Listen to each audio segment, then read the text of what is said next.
Istotne si hladné, vtáčatko. Tu máš zob.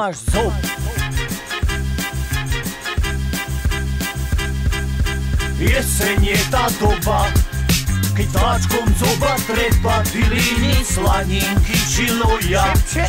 Od dobrého zdroja tylíny sádelkom sa tlačia. Nie len mladé, aj mama vtáčia, toto je im treba. Pred zimou nazbierať zásoby.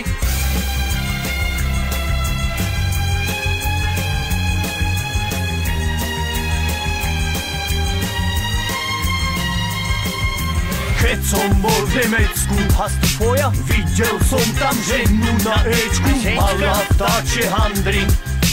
Tancovala ladi-dadi, potom dala prechod. Nastal infarkt, aj srdce odchod, prvá pomoc bola. Som vám hovoril, že máte piť vodu. Zazimovaná asi nebola.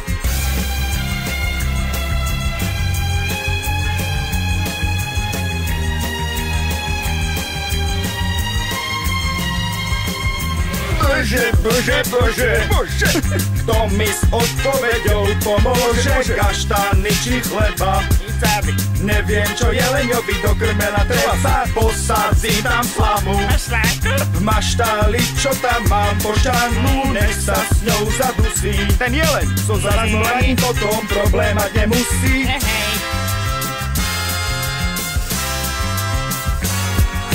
Zoderem ho z kože, sám si sa to môže. Ten jeleničku spravím, potom sa s ňou v meste pochválim. Chlapci budú kúkať jak búlovia, kedy sa budem ja z rukava súkať. Budem veľký štravák, hrdá by bola aj tvoja manka.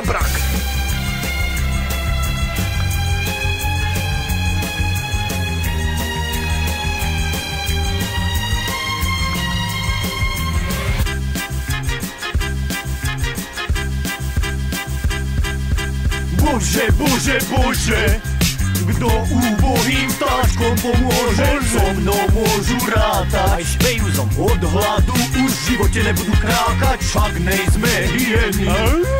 Zobkať budú na 100%, on and on.